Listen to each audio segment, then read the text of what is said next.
Bapak Ibu semuanya. Apa kabar semuanya? Semoga kita semua dalam keadaan sehat. Sungguh kita bersyukur dan berterima kasih atas kebaikan Tuhan di dalam kehidupan kita yang masih memberikan kita kesehatan dan kesempatan hingga pada saat ini kita masih bisa untuk mengikuti pembelajaran seperti biasa. Tetapi untuk hari ini kita tidak mengikuti pembelajaran seperti biasanya di sekolah. Tapi begitu pun tidak mengurangi rasa syukur kita.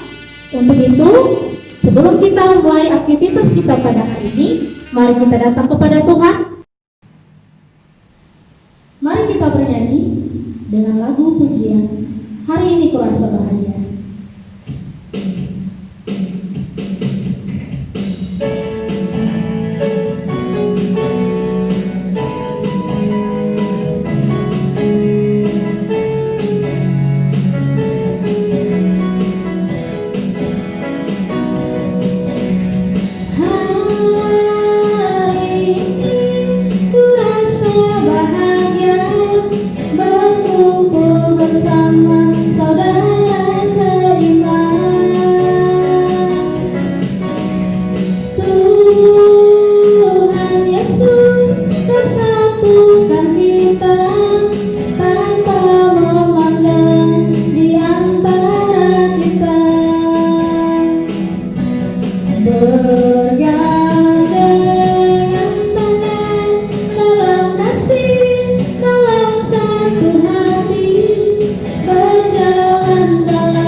Kembali kami mengucap syukur kepada-Mu ya Tuhan, pemilik kehidupan kami.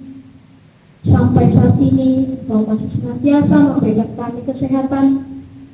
Tuhan masih memberikan kami kesempatan sebagaimana kami ada. Itu semua karena kebaikan Tuhan.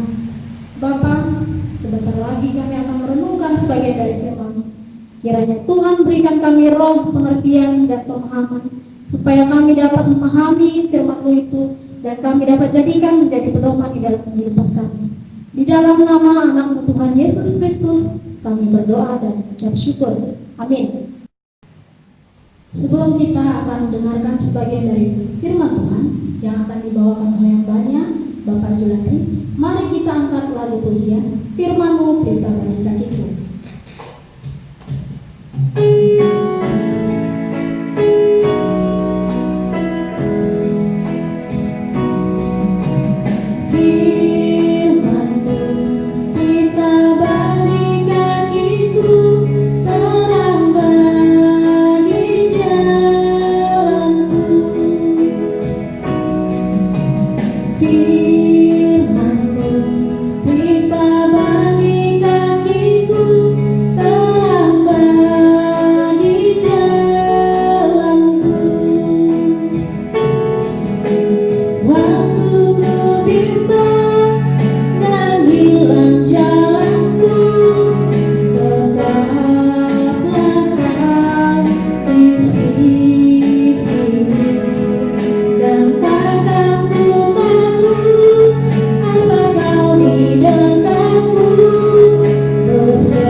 firman-Mu, perintah bagi kakiku, terang bagi jalanku.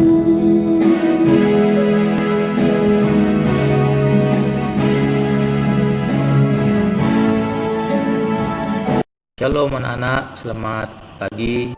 Sebelum kita mendengarkan firman Tuhan, mari terlebih dahulu kita menyiapkan hati kita. Kita bersatu dalam doa. Mari kita berdoa.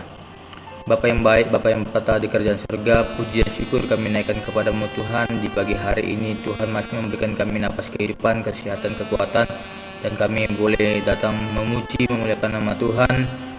Sebentar lagi Tuhan kami akan merenungkan kebenaran firman Tuhan. Biarlah kiranya hikmat pertolongan daripada Tuhan yang akan menyertai kami sekalian, dan biarlah pimpinan Tuhan yang akan memberkati kami. Terima kasih Tuhan, kami menyiapkan hati, pikiran kami, hidup kami untuk datang kepada Tuhan, terlebih merenungkan firman Tuhan. Di dalam nama Tuhan Yesus kami berdoa dan mengucap syukur. Amin. Puji Tuhan.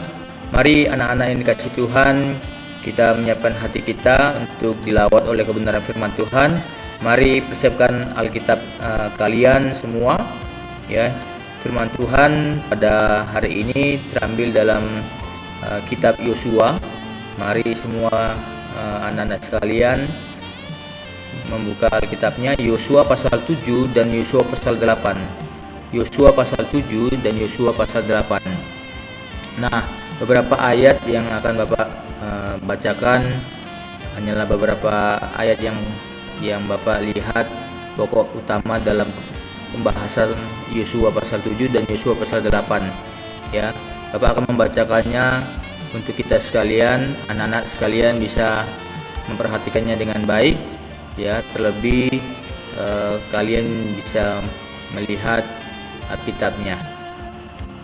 Yosua pasal 7, Bapak membacanya di ayat yang pertama terlebih dahulu.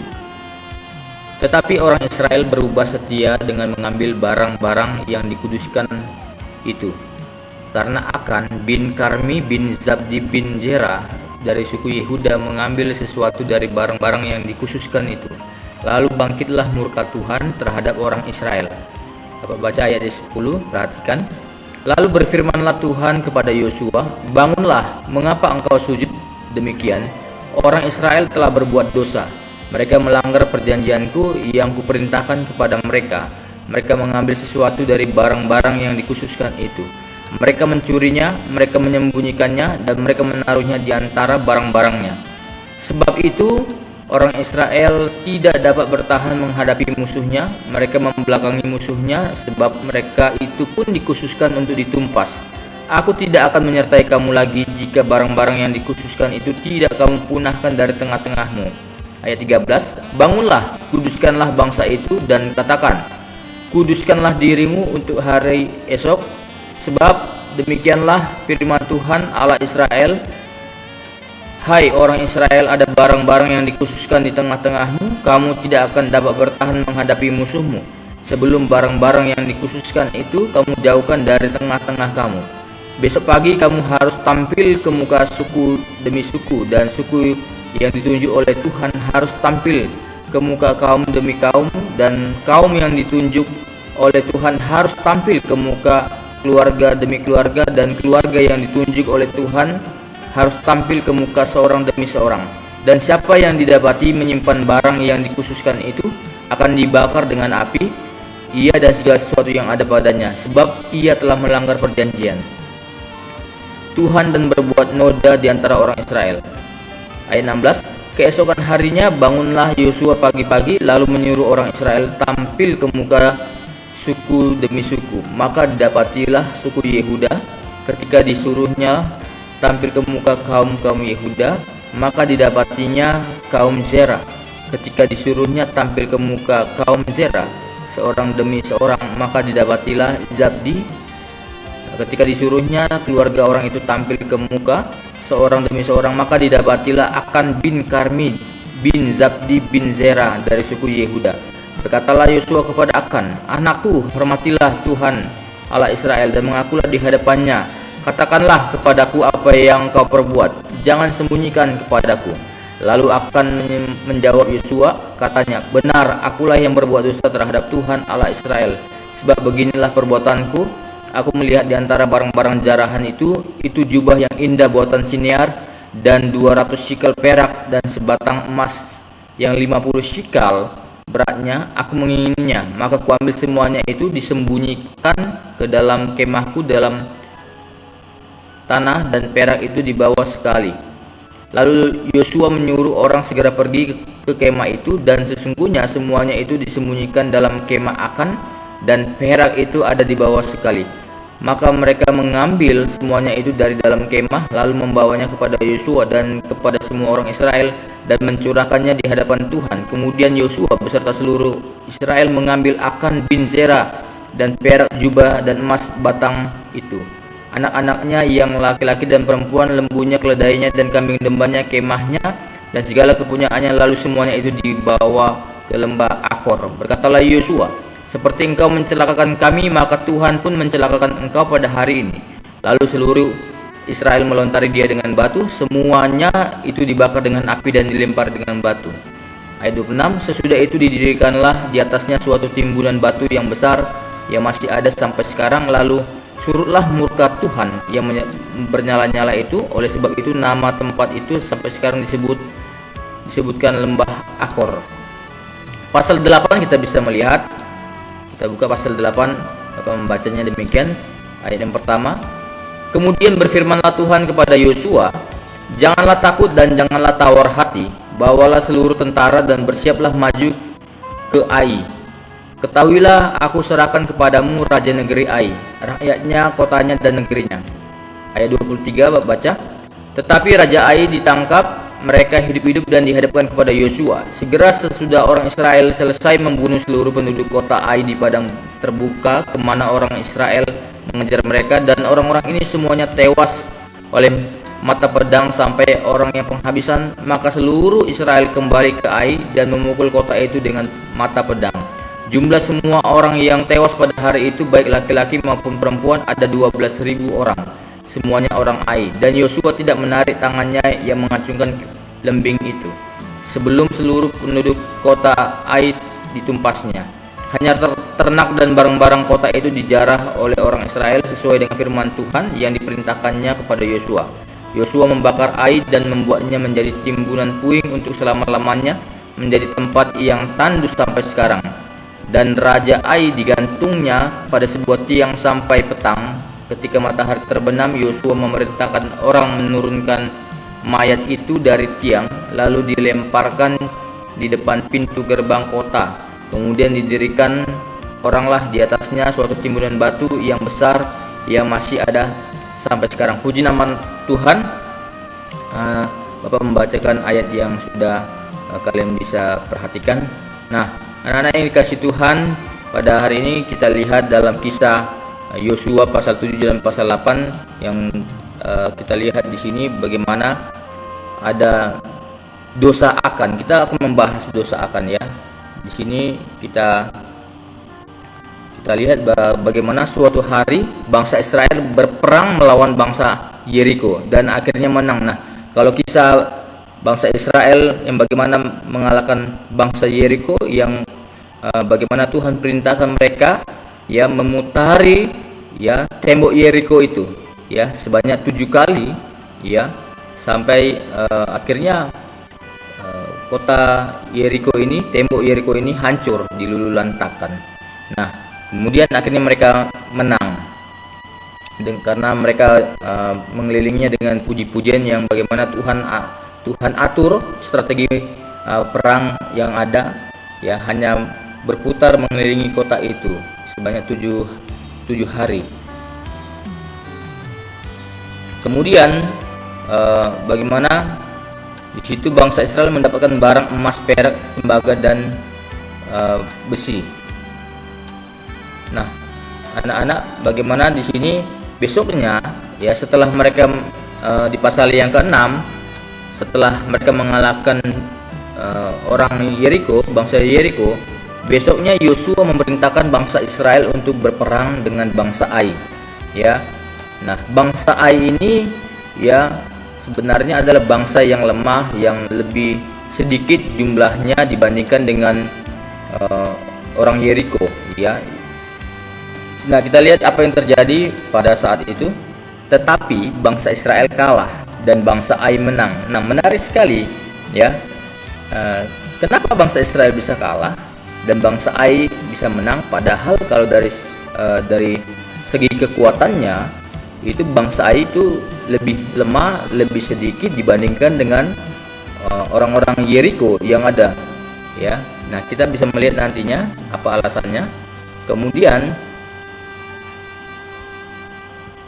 ya, Tuhan berkata bangsa Israel kalah karena ada satu orang Israel yang tidak taat. Nah, siapakah yang tidak taat itu dan apa yang diperbuat oleh orang tersebut yang tidak taat? Nah, kita perhatikan di sini.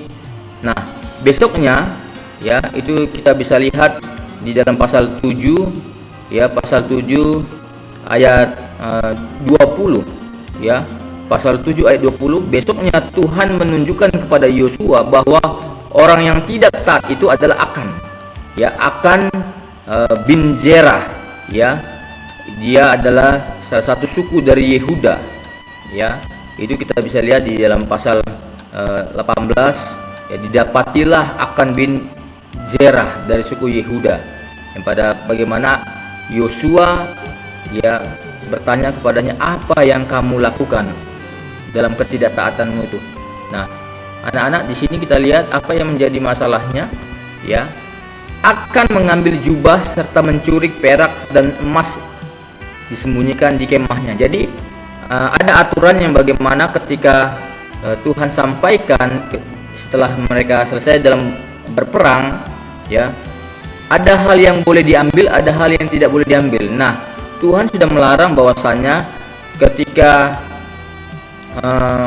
ngambil barang ini tidak boleh, ya. Ketika sudah mengalahkan musuhnya, ada hal yang tidak boleh dilakukan.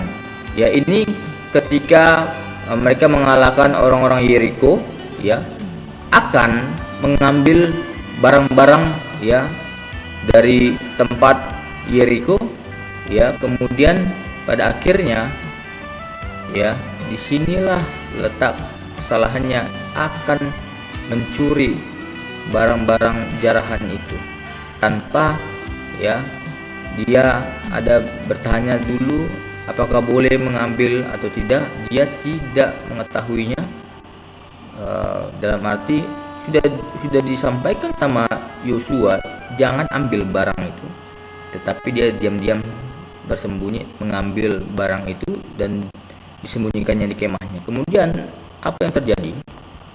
Nah, anak-anak perhatikan. Kemudian, ya, Tuhan memerintahkan Yosua untuk menyerang bangsa Ai lagi. Nah, menarik sekali tadi dalam ketidaktaatan Akan itu ada konsekuensi yang terjadi dalam ketidaktaatan Akan itu.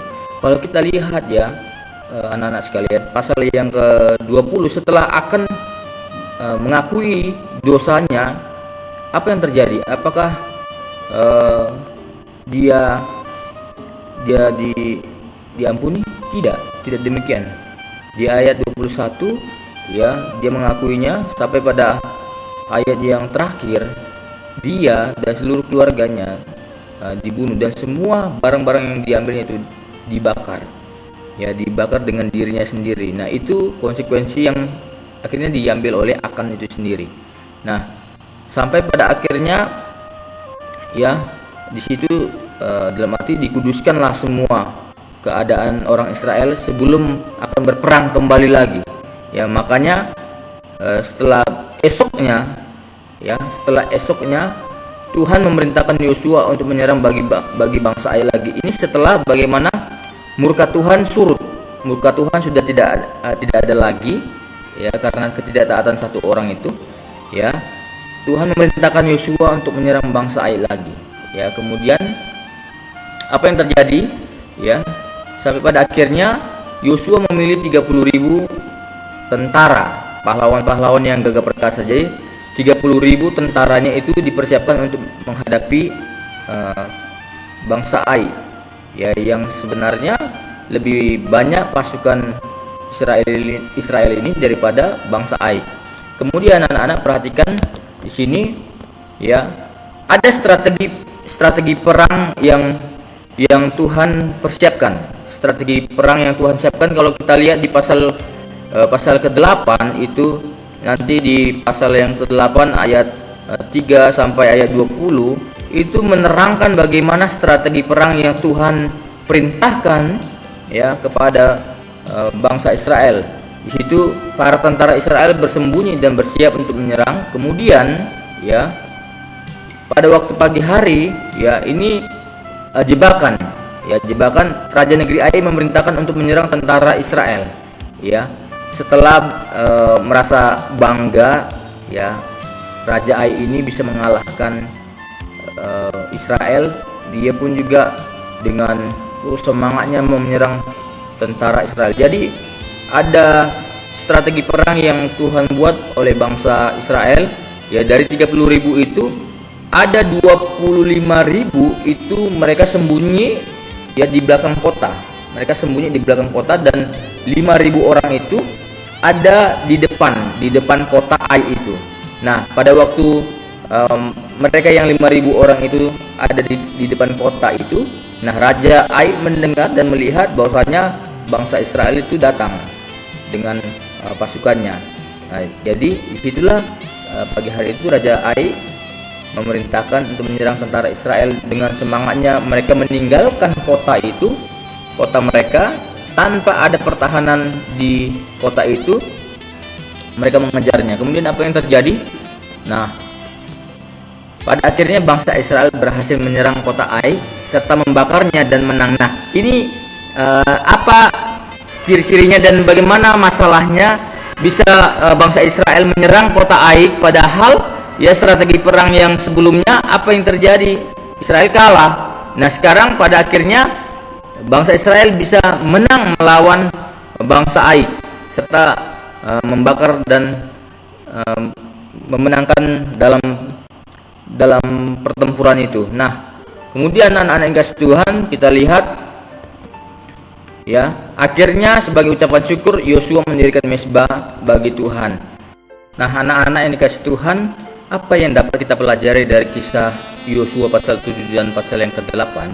Ada beberapa hal yang Bapak mau sharingkan. Yang pertama, ketaatan yang membawa kemenangan. Ya, ketaatan akan memberikan berkat dan akan memberikan pimpinan Tuhan di dalam hidupmu. Tuhan akan menyertai hidupmu. Nah, anak-anak yang kasih Tuhan, bagaimana kegagalan Yosua menjadi peringatan juga buat kita yang seringkali kadang pada satu kesuksesan, pada satu kemenangan, ya, yang pada waktu kita bisa menerima keberhasilan, kadang banyak manusia ini lupa diri. Banyak yang menganggap bahwasanya, wah, kesuksesan, kemenangan, keberhasilan itu karena kekuatan kita, karena kehebatan pribadi, ya, sehingga kadang lupa diri. Banyak manusia ini yang lupa diri, yang sudah tidak lagi melihat aturan-aturan ataupun juga kesetiaan, ketaatan yang ada. Nah, di sini banyak menganggap semua karena kekuatan, kepandaian pribadi. Nah, ini menjadi permasalahan yang terjadi di dalam hidup manusia. Ya, bagaimana di sini Yosua, ya, bahwasanya dia lupa diri, ataupun juga dia kurang lagi meminta pimpinan Tuhan.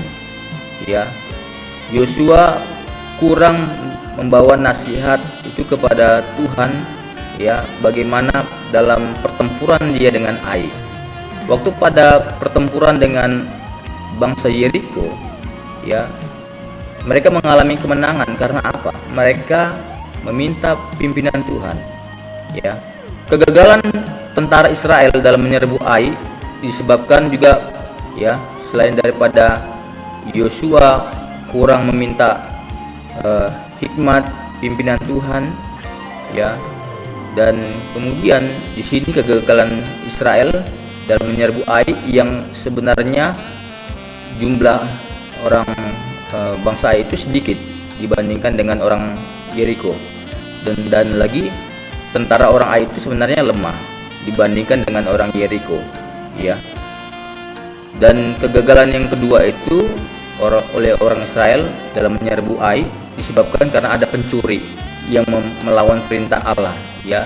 Siapa yang melanggar perintah Allah adalah Akan dari suku Yehuda, ya, yang telah mencuri barang-barang yang dikhususkan. Nah, dosa Akan yang membuat seluruh Israel itu menderita, ya.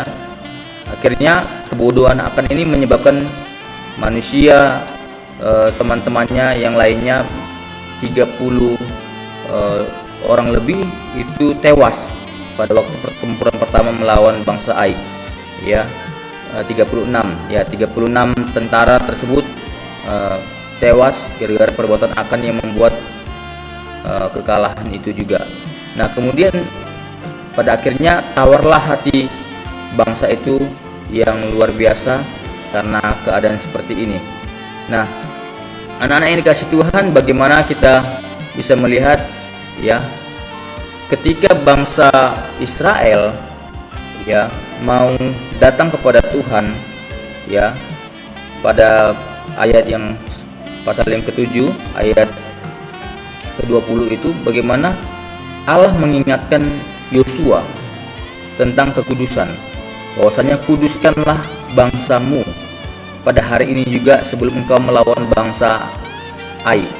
Nah, sampai pada akhirnya Tuhan mengingatkan dan Tuhan menyampaikan ada salah satu suku, satu orang yang telah melanggar perintah Tuhan, yang telah mencuri barang-barang jarahan dari lawannya. Nah, sampai pada akhirnya penyebabnya itulah yang harus dihukum mati. Akhirnya Akan beserta keluarga dan ternak segala milik kepunyaannya dibakar habis dengan dirinya, dan sampai pada akhirnya murka Tuhan pun surut, ya. Tuhan tidak lagi murka kepada bangsa Israel, yang kemudian pasal 8, ya, Tuhan menyuruh Yosua berangkat mengalahkan Ai, ya, berperang melawan Ai. Nah, anak-anak yang kasih Tuhan, kalian bisa melihat bagaimana ketaatan yang pada akhirnya bisa membawa kemenangan, ya, setelah Yosua menguduskan bangsa Israel, memohon ampun kepada Tuhan, dan kemudian Yosua mendengar perintah Tuhan, meminta pimpinan hikmat pertolongan Tuhan, bukan karena kekuatannya, ya. Sampai pada akhirnya dia memohon strategi perang, bagaimana cara berperang melawan Ai ini, ya, tidak menyepelekan, tidak menggampangkan, tidak menganggap bahwasanya bangsa Israel ini lebih kuat daripada bangsa Ai, ya. Jumlah orang Israel ini lebih banyak daripada kota Ai, ya, tidak demikian. Tapi Yosua meminta pimpinan Tuhan, dia memohon bagaimana strategi perang. Sampai pada akhirnya Tuhan memberikan strategi perang, ya. Perhatikan, ada 30.000 tentara Israel datang ke kota Ai, ya, dengan strategi ialah pada waktu malam bangsa Israel 25.000 orang itu bersembunyi di belakang kota Ai, di belakang, dan 5.000 orang itu pada pagi hari, ya, datang menyerang di bagian depan kota Ai, ya, 5.000 orang. Jadi ada 30.000 tentara Israel yang berperang, tetapi strateginya 25.000 di belakang dan 5.000 orang di depan, sehingga Raja Ai melihat hanya 5.000 orang di depan, ya, menganggap bahwasanya apa, itu sedikit, jumlahnya sedikit, ya. Sampai pada akhirnya raja dan semua para tentara orang Ai itu meninggalkan kota itu tanpa ada penjagaan sedikit pun yang ada di kota itu. Sampai pada akhirnya Yosua, ya, mengambil lembing, mengangkat lembing itu, ya, itu sebagai tanda bahwasanya haruslah keluar tentara yang 25.000 orang yang bersembunyi di belakang kota Ai itu, ya. Ini strateginya. Yang kemudian tentara Israel yang 25.000 orang itu menguasai kota Ai dan membakar, memusnahkan semua yang ada di kota Ai itu. Nah, perhatikan di sini anak-anak, ini strategi perang yang pada akhirnya yang Tuhanlah yang berperang melawan bangsa Ai ini, ya. Sampai pada akhirnya apa? Yang terjadi di situ, ya, bangsa Israel menerima kemenangan. Bangsa Israel boleh mendapatkan keberhasilan. Ya karena apa? Karena mau taat pimpinan Tuhan, ya. Maka Tuhan akan menyertai hidupmu. Nah, sama seperti kita juga anak-anak sekalian yang dalam hidup kita, apa yang menjadi kendala, kegagalan dalam kehidupan kita, apa yang menjadi kesusahan, kayaknya kesulitan yang terjadi dalam kehidupan kita, sebenarnya itu juga ada faktor karena kebodohan kita, ada faktor karena keegoisan kita, menganggap diri kita pintar, menganggap diri kita hebat, menganggap diri kita jago tanpa melihat Tuhan lagi, ya. Makanya firman Tuhan mengatakan bahwasanya percayalah kepada Tuhan dengan segenap hatimu dan janganlah bersandar kepada pengertianmu sendiri. Jadi apa? Di situ mengartikan bahwasanya kalau kita menganggap diri kita hebat, menganggap diri kita jago, ya, disitulah kekalahan kita, disitulah kehancuran kita, ya. Tetapi kalau kita merendahkan diri di hadapan Tuhan, ya, maka Tuhan yang akan bertindak, Tuhan akan meninggikan kita. Ya, ini menjadi satu filosofi bagi kita, menjadi satu prinsip hidup kita, nah. Apalagi kalian, ya, yang sudah SMA, SMK, ya. Di sini ada satu pandangan kalian bagaimana masa depan kalian, ya. Masa depan kalian tidak tahu apa yang terjadi pada esok hari, ya. Menjadi apa kalian ke depannya, bukan karena kepintaran kalian, bukan karena kehebatan kalian, bukan karena kemampuan kalian, tidak. Tetapi Tuhan sudah merancangkan, Tuhan sudah merencanakan yang terbaik untuk kalian. Tetapi pertanyaannya, apakah kalian mau untuk dipimpin oleh Tuhan, ya, atau tidak? Kembali kepada kalian lagi, kembali kepada kita sekalian, ya. Kalau kita mau dituntun Tuhan, mau dipimpin Tuhan, kita taat, maka kita bisa berhasil. Taat mendatangkan berkat, ya. Kalau kita tidak taat, maka mendatangkan malapetaka. Di sini menjadi masalah banyak kehidupan orang percaya, ya, hanya mengandalkan pemikirannya sendiri, hanya mengandalkan apa yang maunya, keegoisannya. Ini menyebabkan kekalahan, menyebabkan kehancuran, ya. Bapak berharap kalian bisa memegang prinsip ini. Ketaatan membawa kemenangan, ketaatan memberikan berkat, ketaatan akan menyertai hidupmu, ya. Apapun menjadi tantangan, tetapi ketika engkau tetap taat, maka Tuhan akan memberkati engkau. Nah, kemudian yang terakhir, apa yang kita dapat pada renungan kita pada hari ini ialah yang kedua. Nah, di sini yang Bapak lihat, yang Bapak membagikan dalam renungan kita di pagi hari ini, bersyukur kepada Tuhan. Nah, anak-anak yang kasih Tuhan, perhatikan, setelah kemenangan berhasil diraih, Yosua kemudian mendirikan mezbah bagi Tuhan, tepat seperti yang pernah diperintahkan Musa sebelumnya. Selain itu, Yosua secara sungguh-sungguh mengajarkan hukum Tuhan kepada orang Israel yang dipimpinnya. Nah, perhatikan anak-anak yang kasih Tuhan, bagaimana bangsa Israel ketika mengalami kemenangan, ya, ketika mereka berhasil mengalahkan bangsa Ai itu, mereka Yosua mendirikan mezbah